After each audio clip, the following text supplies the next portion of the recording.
Welcome back. We are starting with the unit 2nd, chapter 2.2, that is scientific management, principles and techniques.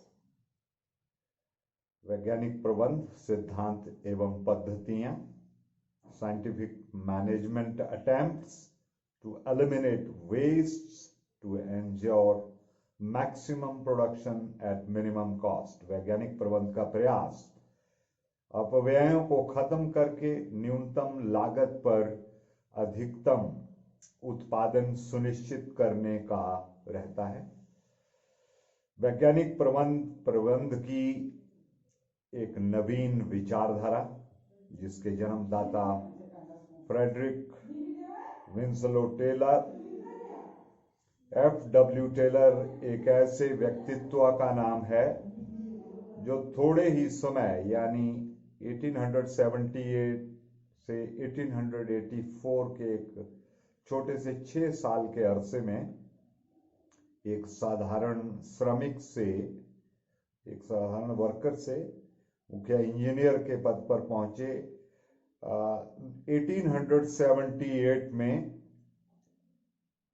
एक श्रमिक के रूप में इन्होंने अमेरिका की मिडवेल स्टील कंपनी ज्वाइन की और अपनी लगन और मेहनत के कारण 6 इयर्स की छोटे से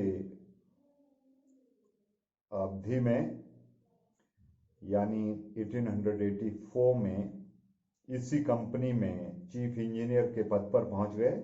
इस अवधि में टेलर ने अनेक प्रयोग किए और यह पाया कि एक श्रमिक को जितना काम करना चाहिए वह उतना करता नहीं, उससे कम करता है. इस समस्या को दूर करने के लिए उन्होंने अनेक सुझाव दिए और अंततः फाइनली प्रबंध को वैज्ञानिक रूप दिया. 1901 तक बीथलहेम स्टील वर्क्स में काम करने के बाद उन्होंने प्रबंध परामर्शदाता, मैनेजमेंट कंसल्टेंट के रूप में अपनी सेवाएं देनी प्रारंभ की. 1903 में उनका एक शोध पत्र, रिसर्च पेपर कारखाना प्रबंध, शॉप मैनेजमेंट के नाम से प्रकाशित हुआ. 1911 में इनकी वैज्ञानिक प्रबंध के सिद्धांत प्रिंसिपल्स ऑफ साइंटिफिक मैनेजमेंट नामक पुस्तक प्रकाशित हुई और जिसने प्रबंध जगत में तहलका मचा दिया. 1915 में टेलर संसार से विदा हो गए, लेकिन प्रबंध में उनका योगदान सदैव जीवित रहेगा. वैज्ञानिक प्रबंध के साइंटिफिक कॉन्सेप्ट, मैनेजमेंट का जो कॉन्सेप्ट है, यहाँ पर पहले जानना जरूरी रहेगा वैज्ञानिक प्रबंध का शाब्दिक अर्थ और किसी काम को, प्रबंध के काम को वैज्ञानिक ढंग से करने को साइंटिफिक मैनेजमेंट कहते हैं. यानी प्रबंध की जो रूढ़िवादी विचारधाराएं हैं उनको छोड़कर आधुनिक वैज्ञानिक विचारधाराओं का प्रयोग करना ही वैज्ञानिक प्रबंध है. इस संबंध में टेलर ने कहा है कि प्रबंधकों को कोई भी काम करने से पहले उसका गहन विश्लेषण कर लेना चाहिए और उसी के आधार पर डिसीजन लेना चाहिए, निर्णय लेना चाहिए. वैज्ञानिक प्रबंध की परिभाषाओं के संदर्भ में F.W. टेलर के शब्द थे: वैज्ञानिक प्रबंध यह जानने की कला है कि आप श्रमिकों से क्या काम कराना चाहते हैं और फिर यह देखना कि वे उसको सर्वोत्तम व सस्ते ढंग से करें. Scientific management is the art of knowing exactly what you want men to do and then seeing that they do it in the best and cheapest way. वैज्ञानिक प्रबंध की विशेषताओं की बात करते हैं. Features of scientific management. तो यहां पर जो पहला फीचर है यह एक व्यवस्थित विचारधारा है. It is a systematic approach वैज्ञानिक प्रबंध एक व्यवस्थित विचारधारा है, अर्थात जहां इसका प्रयोग किया जाता है वहां प्रत्येक काम वैज्ञानिक अथवा व्यवस्थित ढंग से किया जाता है। सेकंड जो चीज यहां पर रहेगी, पॉइंट रहेगा, यह पूर्ण मानसिक परिवर्तन लाती है, brings complete mental approach, mental change rather. वैज्ञानिक प्रबंध द्वारा संस्था के स्वामियों एवं श्रमिकों दोनों में पूर्ण मानसिक परिवर्तन आता है। दोनों ही पक्ष अधिक लाभ का पीछा करने की अपेक्षा अधिक व बढ़िया उत्पादन का पीछा करने लगते हैं। तीसरी बात, यह परंपरागत प्रबंध की विरोधी है। It discards the traditional management. Scientific management की विचारधारा परंपरागत प्रबंध को पूरी तरह अस्वीकार करती है, डिस्कार्ड करती है। इसके अनुसार पुरानी पद्धतियों को छोड़कर नई टेक्निक्स को अपनाना चाहिए। ऐसा करने से श्रमिकों की कार्यकुशलता की वृद्धि होती है। चौथी बात, इसके अंतर्गत नियमों का कठोरता से पालन करना होता है। It requires strict observance of rules. वैज्ञानिक प्रबंध के अंतर्गत नियमों का कठोरता से पालन किया जाना जरूरी है, क्योंकि इसमें सभी नियम गहन जांच के बाद बनाए जाते हैं, इसलिए उनमें गलती की उम्मीद नहीं के बराबर होती है। पांचवी बात, इसका लक्ष्य श्रमिकों की कार्यकुशलता बढ़ाना होता है। Its target is to improve the efficiency of workers. वैज्ञानिक प्रबंध का मुख्य निशाना श्रमिकों की कार्यकुशलता में वृद्धि करना होता है। ऐसा करने के लिए इसमें कई तरह के अध्ययन किए जाते हैं, स्टडीज की जाती हैं, जैसे समय अध्ययन, टाइम स्टडी, गति अध्ययन, थकान अध्ययन। वैज्ञानिक प्रबंध के सिद्धांतों की बात होगी। Principles of scientific management, 4 in totality. 4 सिद्धांत हैं। पहला है विज्ञान ना कि रूढ़िवादिता, science not rule of thumb. यह सिद्धांत इस बात पर जोर देता है कि हमें लकीर का फकीर बनकर काम की पुरानी पद्धतियों को ही नहीं अपनाते रहना चाहिए, बल्कि हर समय नए नए प्रयोगों द्वारा नवीनतम पद्धतियों की खोज करके अपने काम को सरल बनाने का प्रयत्न करना चाहिए। दूसरा, मैत्री ना कि मतभेद, हार्मनी नॉट डिस्कॉर्ड। इस सिद्धांत के अनुसार संस्था के अंदर ऐसा वातावरण बनाया जाना चाहिए जिसमें श्रम, जो कि उत्पादन का मुख्य साधन है, एवं प्रबंध दोनों एक दूसरे को अपना पूरक समझें। टेलर ने ऐसी अवस्था को मेंटल रेवोल्यूशन, मानसिक क्रांति का नाम दिया है। उनका विश्वास है कि यदि दोनों पक्षों में मानसिक क्रांति आ जाए तो उनके सभी झगड़े समाप्त हो जाएंगे। नतीजा, दोनों वर्गों को अधिक लाभ की प्राप्ति होगी। तीसरा, सहयोग ना कि व्यक्तिवाद, कोऑपरेशन नॉट इंडिविजुअलिज्म। इस सिद्धांत के अनुसार सभी व्यक्तियों द्वारा की जाने वाली क्रियाएं आपसी सहयोग से की जानी चाहिए। टेलर ने सुझाव दिया है कि प्रमापों का निर्धारण प्रबंधक व श्रमिक सामूहिक रूप से करें। इससे भागीदारी बढ़ती है और भागीदारी से जिम्मेदारी बढ़ती है। चौथा सिद्धांत, आखिरी सिद्धांत, प्रत्येक व्यक्ति का उसकी अधिकतम कुशलता एवं सफलता तक विकास, development of each and every person to his oblique her greatest efficiency and prosperity. इस सिद्धांत के अनुसार प्रत्येक व्यक्ति की कुशलता के स्तर पर उसके चयन से ही ध्यान दिया जाना चाहिए। सभी के लिए उपयुक्त प्रशिक्षण ट्रेनिंग की व्यवस्था की जानी चाहिए। यह भी ध्यान रखा जाना चाहिए कि प्रत्येक व्यक्ति को उसकी रुचि और योग्यता के अनुसार ही काम सौंपा जाए। वैज्ञानिक प्रबंध की पद्धतियों की बात होगी अब आगे। Techniques of scientific management. वैज्ञानिक प्रबंध के सिद्धांत इसके बेसिक फिलॉसफी की ओर संकेत करते हैं, यानी इसका आधार प्रस्तुत करते हैं। अब प्रश्न ये उठता है कि सिद्धांतों को व्यवहारिक रूप कैसे दिया जाए।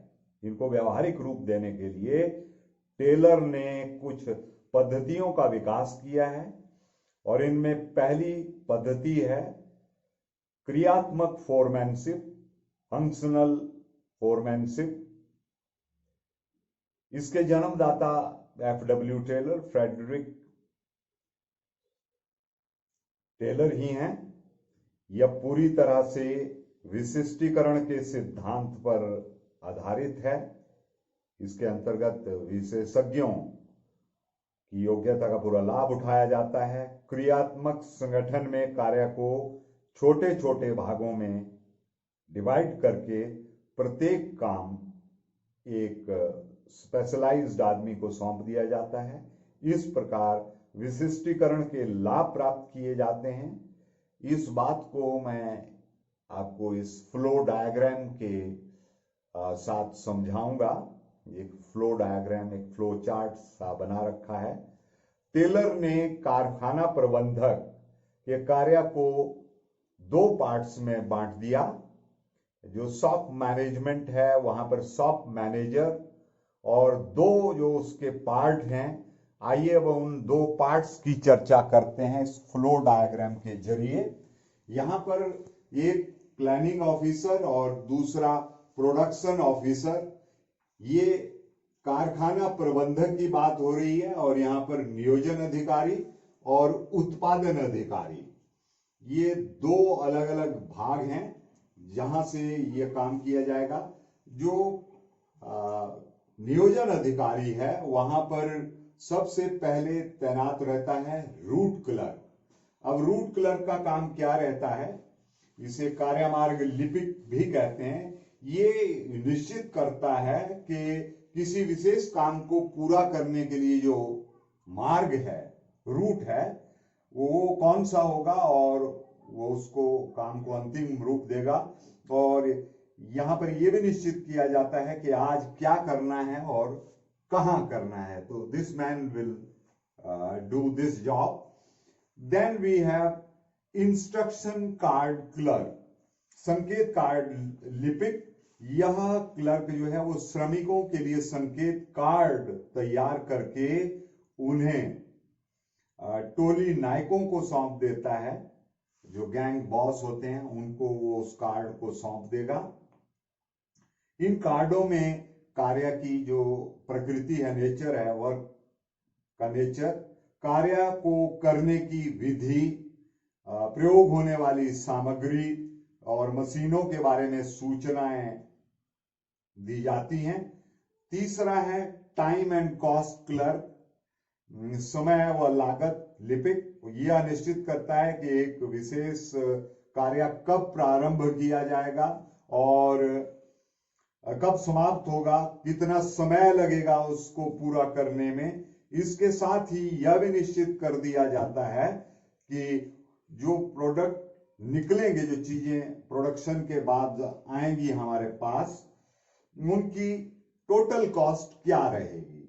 चौथा जो है वो अनुशासन अधिकारी है, डिसिप्लिन ऑफिसर है, कि पूरा ये जो काम चल रहा है उसमें डिसिप्लिन मेंटेन है और सब काम सुव्यवस्थित ढंग से हो रहा है। ये डिसिप्लिन ऑफिसर उस चीज के ऊपर कड़ी नजर रखता है।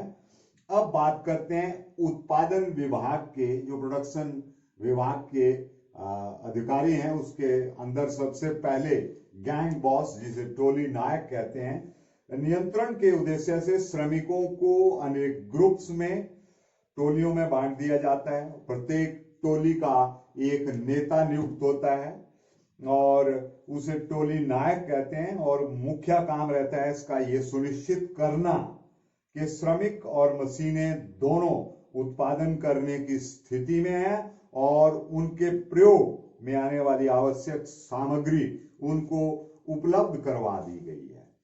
आगे है स्पीड बॉस।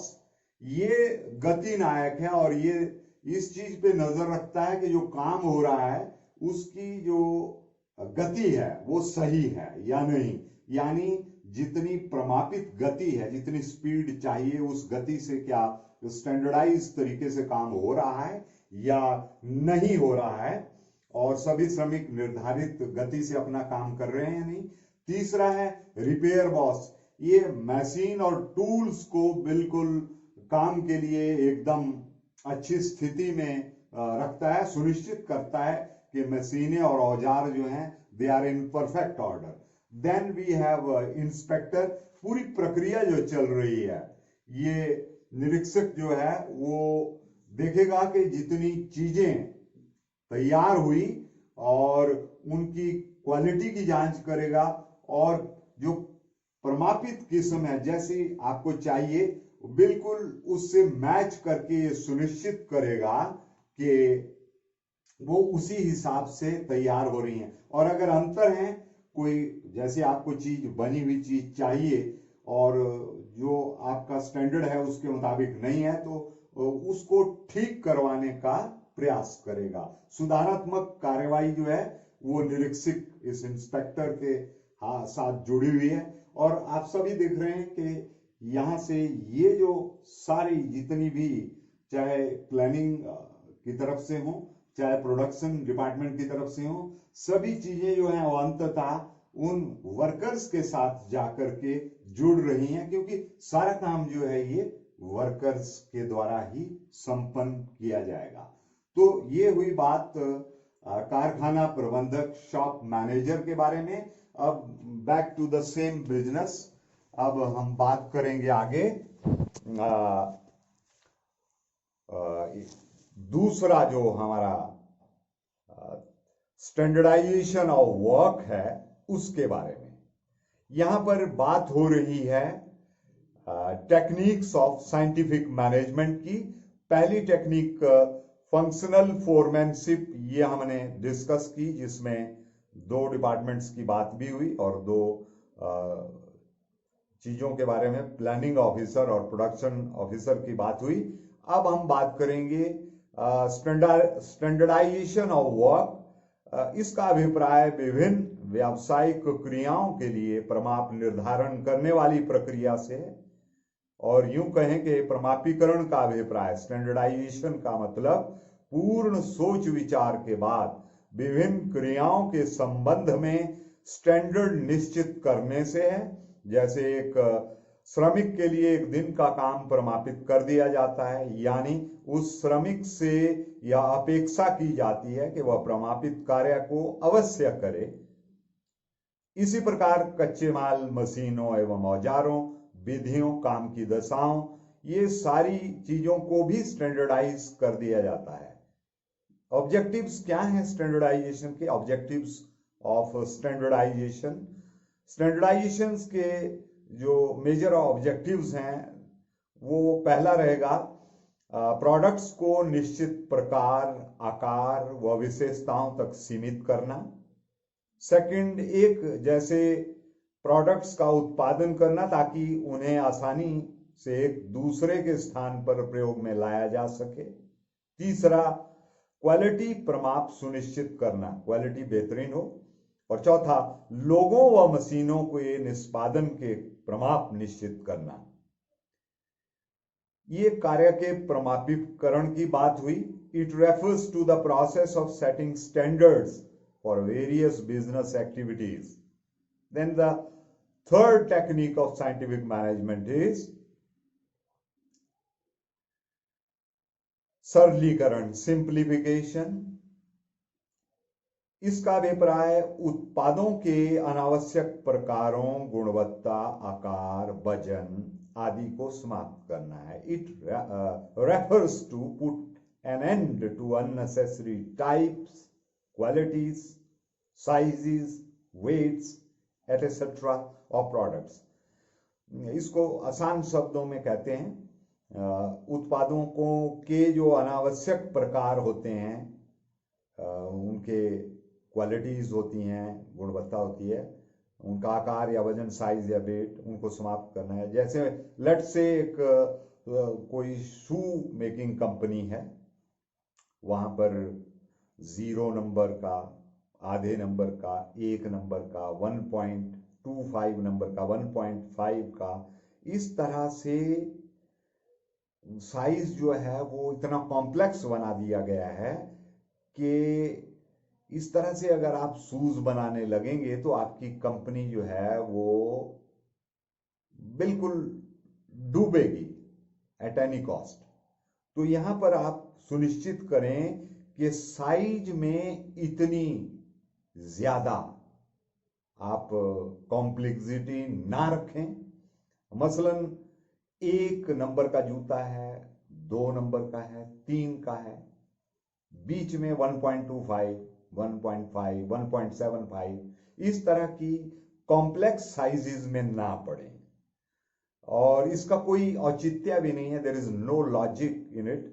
ऐसी स्थिति में अनेक प्रकार की मशीनें रखनी होंगी, अधिक स्टॉक रखना होगा, और अधिक जो श्रम लागतें हैं, जो लेबर की लागत आएगी, कॉस्ट आएगी, वो बहुत ज्यादा रहेगी, और इससे कंपनी के लिए चीजें आसान नहीं होने वाली हैं, और कंपनी के लिए तमाम कठिनाइयां, डिफिकल्टीज सामने आएंगी। तो समझदारी इसी बात में है कि उत्पाद का, प्रोडक्ट का सिंप्लीफिकेशन किया जाए। तो सिंप्लीफिकेशन का तरीका बता दिया। अब सिंप्लीफिकेशन के what are the objectives of simplification? 1, मशीनों के प्रयोग में मित व्ययिता लाना, कम खर्चा होगा। सेकंड, विशिष्टीकरण द्वारा, स्पेशलाइजेशन द्वारा श्रम लागतों में कमी करना। तीसरा, स्टॉक में मित व्ययिता लाना। एक उदाहरण लेते हैं इसका। यूएसए की एक पेपर निर्माता कंपनी ने सरलीकरण अभियान को चलाते हुए कागज के साइज की किस्मों को 2000 से 200 तक पहुंचा दिया। तो बीच वाले जो डिफरेंट साइजेस थे उनको पॉसिबली उन्होंने समाप्त किया होगा। अब जो टेक्निक्स हैं साइंटिफिक मैनेजमेंट की, 4th one is method study, कार्यविधि अध्ययन। इसका मतलब एक विशेष क्रिया को करने की सर्वाधिक उपयुक्त विधि की पहचान करने से है। यह स्टडी करने के लिए प्रक्रिया चार्ट व ऑपरेशन रिसर्च पद्धतियों का प्रयोग किया जाता है। इस अध्ययन का जो मेजर ऑब्जेक्टिव है वो उत्पादन लागतों को न्यूनतम, मिनिमाइज करना है, और गुणवत्ता, क्वालिटी व उपभोक्ता संतुष्टि स्तर को अधिकतम करना है, कंज्यूमर सेटिस्फैक्शन को मैक्सिमाइज करना है। 5th one is motion study, गति अध्ययन। इसका अभिप्राय श्रमिकों और मशीनों द्वारा काम के दौरान की जाने वाली हरकतों का गहन अध्ययन करके अनावश्यक मूवमेंट्स को समाप्त करना है। इस अध्ययन के लिए मूवी कैमरे का प्रयोग किया जाता है, और यह अध्ययन किए जाने का मुख्य उद्देश्य काम की गति में तेजी लाना है। इस उद्देश्य को प्राप्त करने के लिए जो अनावश्यक हरकतें हैं उनको समाप्त करने तथा आवश्यक क्रियाओं की संख्या न्यूनतम करने का प्रयास किया जाता है। यहां पर एक एग्जाम्पल लेते हैं। एक प्रयोग के दौरान यह पाया गया कि मकान बनाने वाला मिस्त्री एक ईंट को लगाने से पहले 18 बार हरकतें करता है। अब क्या करना है?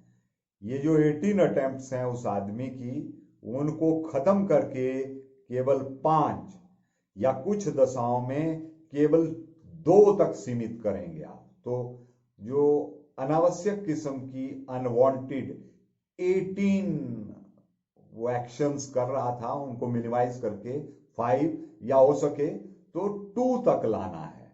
So this is what we try to do in motion study. Then we have time study, समय अध्ययन. इसका अभिप्राय निश्चित करना है कि काम को पूरा करने में कितना प्रमापित समय लगना चाहिए. प्रमापित समय का निर्धारण एक ही काम के अनेक अनुभवों, प्रयोगों में लगने वाले औसत समय के आधार पर, एवरेज टाइम के आधार पर किया जाता है. इस अध्ययन के लिए स्टॉप वॉच का प्रयोग करते हैं और इस अध्ययन के जो मुख्य उद्देश्य हैं, ऑब्जेक्टिव्स हैं, वो हैं 1. श्रम लागत का अनुमान लगाना. 2. वांछित श्रमिकों की संख्या का निर्धारण करना. 3. उपयुक्त प्रेरणा योजना का निर्धारण करना. 7th one is fatigue study, थकान अध्ययन. इसका अभिप्राय एक विशेष काम को पूरा करने में आराम की अवधि एवं बारंबारता निश्चित करने से है. आराम श्रमिकों को तरोताजा कर देता है, वो पूरी क्षमता के साथ दोबारा काम करने लगते हैं. इस स्टडी का जो मेजर ऑब्जेक्टिव है वो श्रमिकों की कार्यकुशलता के स्तर को बनाए रखने से है.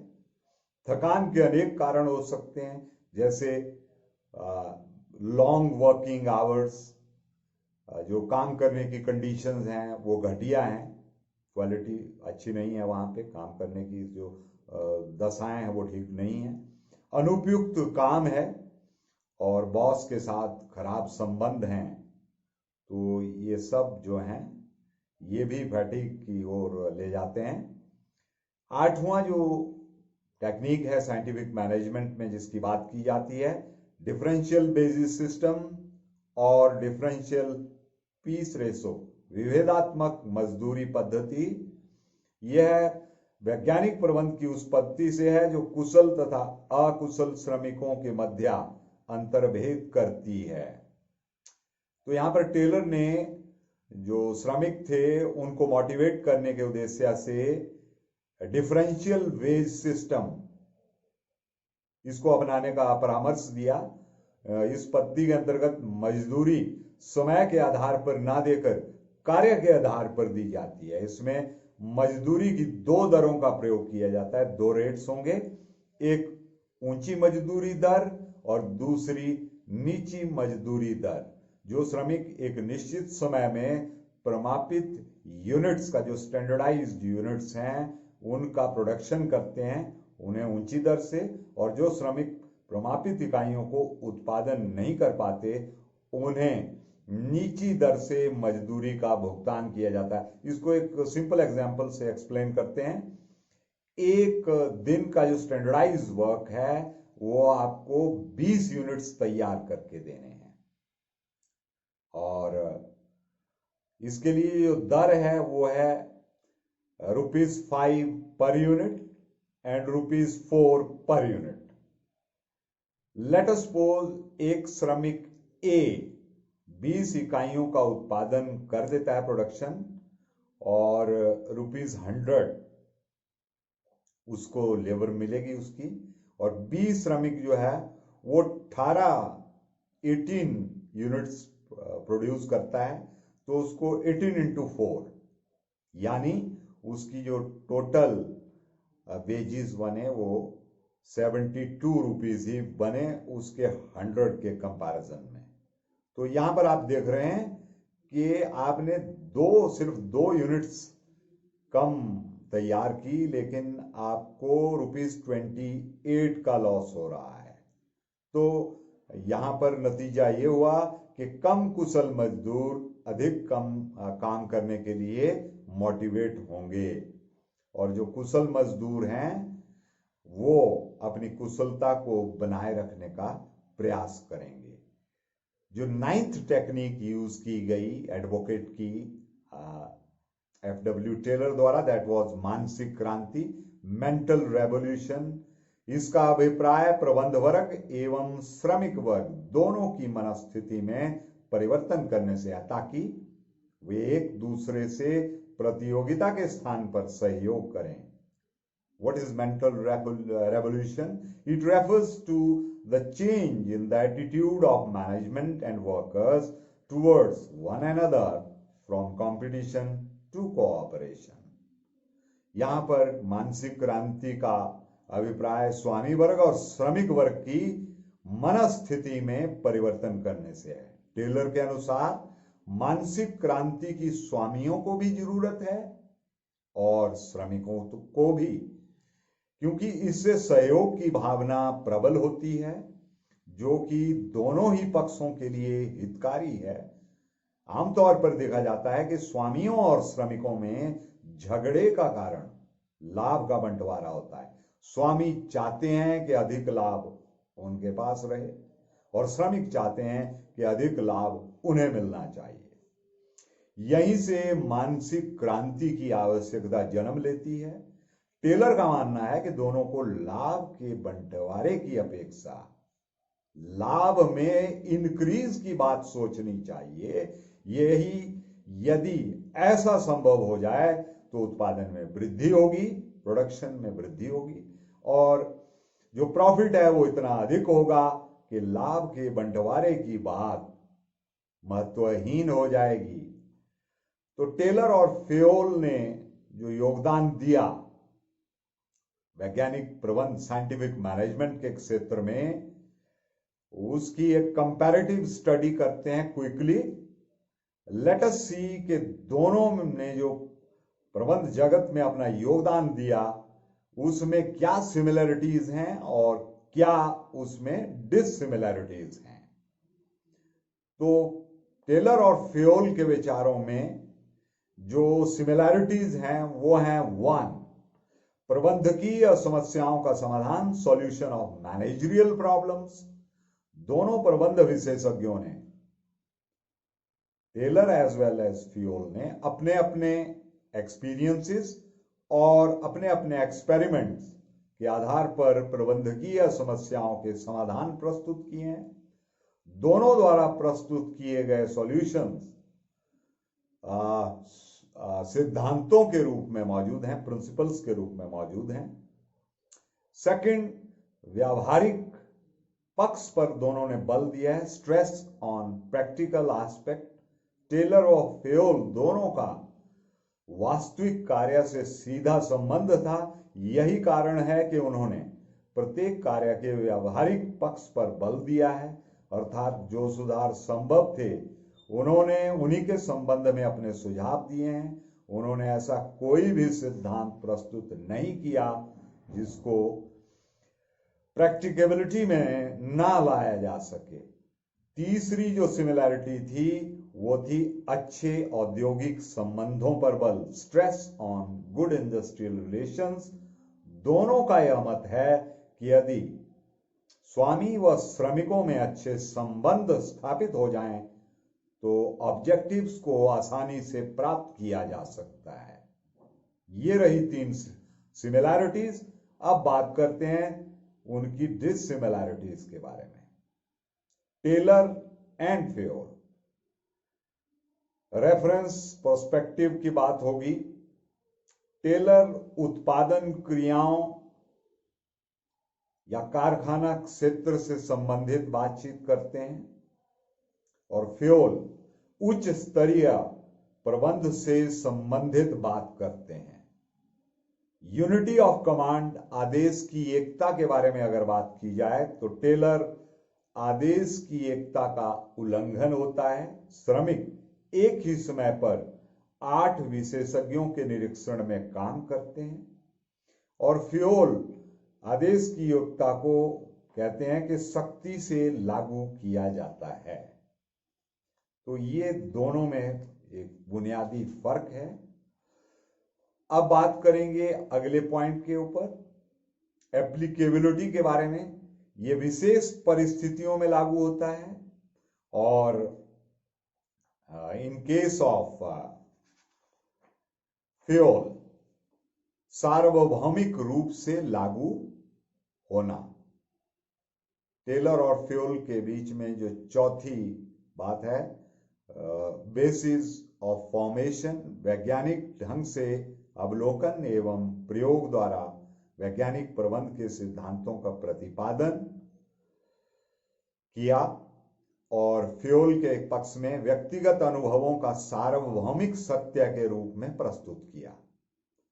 ध्यान का केंद्र, फोकस की बात करें टेलर के केस में, कार्य के सरलीकरण, समय व गति अध्ययन आदि द्वारा प्रोडक्शन में वृद्धि करना। फ्यूल के केस में विभिन्न सिद्धांतों का पालन करके संपूर्ण प्रशासन में सुधार करना। पर्सनालिटी, व्यक्तित्व की बात करें तो टेलर के केस में ये साइंटिफिक है, और फ्यूल के केस में ये पेशेवर है, प्रोफेशनल है। सेवंथ, वर्णन, एक्सप्रेशन, टेलर के केस में ये साइंटिफिक मैनेजमेंट है, और इन केस ऑफ फ्यूल प्रशासन की सामान्य विचारधारा है। अगर रिजल्ट इसका हम कंक्लूड करें तो आज प्रबंध जगत में बहुत सारे परिवर्तन आ चुके हैं, और इन्हीं परिवर्तनों के कारण टेलर के सिद्धांत कुछ पुराने नजर आने लगे हैं, और दूसरी ओर जो फ्यूल के सिद्धांत हैं वो in the context of modern era वो ज्यादा खरे उतरते हैं, लेकिन फिर भी टेलर के योगदान को कम करके नहीं आंका जा सकता, क्योंकि उनके सिद्धांत भी किसी ना किसी रूप में प्रबंधकों का मार्गदर्शन करते हैं। तो ये जो हमारी सारी बातचीत हुई, यहां से कुछ इंपॉर्टेंट क्वेश्चन निकल कर आते हैं। तो पहला question, please note it down. वैज्ञानिक प्रबंध की तकनीकों का संक्षिप्त वर्णन कीजिए। वैज्ञानिक प्रबंध की तकनीकों का संक्षिप्त वर्णन कीजिए। Explain in brief the techniques of scientific management. Second one, वैज्ञानिक प्रबंध की कोई 4 विशेषताएं बताइए। Right any 4 features of scientific management.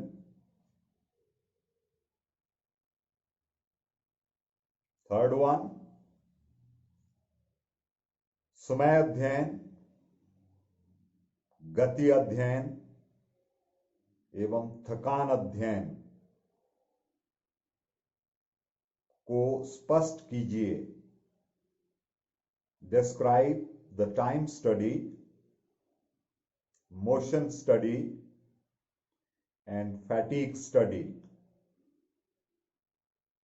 And the last one, fuel और टेलर के प्रबंध के योगदान में अंतर बताइए।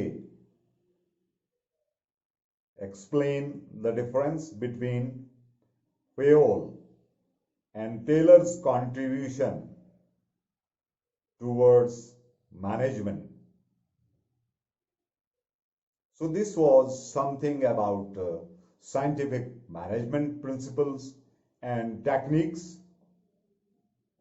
I hope you must have enjoyed the topic, and continuing with the same spirit, goodbye till the next video, and do subscribe the channel Tek Singh Parmar.